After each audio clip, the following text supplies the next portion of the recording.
Polícia Federal na cola. O círculo está fechando para Alexandre de Moraes. Aquele que se acha acima de tudo e de todos está com seus dias contados. Curte, comenta e bora pro vídeo. O New York Times, é o maior jornal dos Estados Unidos, publicou um artigo questionando o Supremo Tribunal Federal. Reportagem no Jornal da Manhã de Vitor Hugo Salina. Um artigo do New York Times, publicado nesta segunda-feira, fez um retrato do desequilíbrio atual dos poderes no Brasil, apontando para a recente expansão de força do Supremo Tribunal Federal como uma potencial ameaça à democracia do país. O título escolhido pelo jornal norte-americano é um questionamento, abro aspas, para defender a democracia. A Suprema Corte do Brasil está indo longe demais, fecho aspas. A reportagem usa a recente operação contra 8 empresários para ilustrar a atuação do STF acima de teóricos princípios democráticos.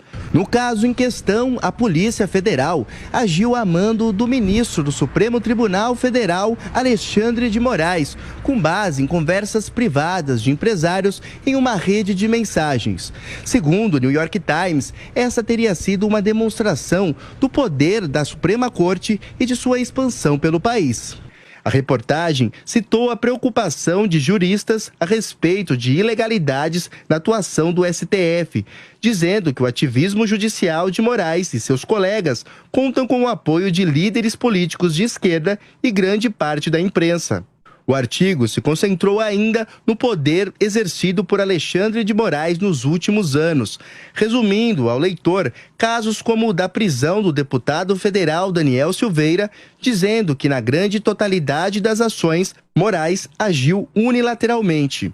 Para ilustrar o poder atual do Supremo Tribunal Federal do Brasil aos norte-americanos, o New York Times fez uma comparação mostrando que a Suprema Corte dos Estados Unidos avalia de 100 a 150 casos anualmente, enquanto o STF emitiu mais de 505 mil decisões nos últimos 5 anos.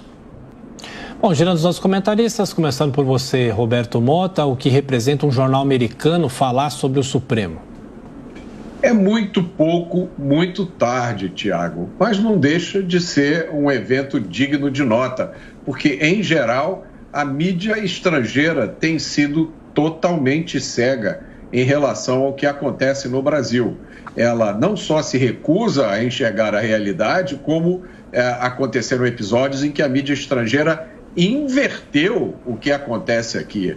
Há 2 semanas atrás saiu um artigo na revista The Economist, que é uma obra-prima de desinformação. Olha, eu sou leitor da The Economist há mais de 20 anos.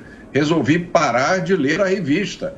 Saiu um artigo também numa revista chamada The Lancet, uma revista médica, uma revista especializada em pesquisas científicas. Colocou lá um artigo totalmente político, fazendo campanha para um candidato à presidência da República.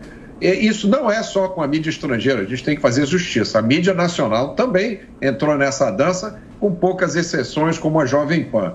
O que vem acontecendo no Brasil desde 2020, como finalmente reconheceu o New York Times, não tem precedentes na história. E chamar isso de desequilíbrio de poder é um eufemismo. O que está acontecendo é uma invasão em cima de 2 poderes por parte de um poder. As consequências disso estão à vista de todo mundo. E a última delas, que o New York Times menciona, é a criação do crime de publicar figurinha em grupo de WhatsApp. O Diogo, o The New York Times tem um posicionamento político ou foi imparcial nesse artigo, nessa matéria? O STF aqui no Brasil está indo longe demais, provocando desequilíbrio de poder a ponto de repercutir internacionalmente? Sim, Adriana, o New York Times é um jornal americano que tem um posicionamento político muito claro nos Estados Unidos. Ele tende mais para o lado democrata, né? Lembrando que os Estados Unidos têm um sistema praticamente bipartidário, na prática bipartidário, entre Partido Republicano, mais à direita, e Partido Democrata, mais à esquerda. O New York Times se situa claramente mais à esquerda, né? Mais para o lado democrata. E fez um artigo que, a meu ver, parece bastante correto, bastante ponderado, uma análise correta da situação aqui. O que existe numa democracia é a necessidade de ter os pesos e contrapesos entre os poderes da República, né? E o que acontece em relação ao STF é que o Congresso, que deveria fazer esse papel de, né, fazer o contrapeso, não exerce esse papel. Não exerce desde o momento das sabatinas dos indicados a ministros do STF. Essas sabatinas são praticamente pro forma, já que as pessoas que são indicadas não são, na prática, avaliadas pelos senadores, e também não acontece quando se analisa, quando se percebe esses abusos e o Senado não faz nada a respeito. Há pelo menos 5 possibilidades, 5 tipologias de crimes de responsabilidade que poderiam levar a um impeachment de um ministro do STF. E até hoje não se viu acontecer, não se viu levar a cabo nenhuma dessas avaliações.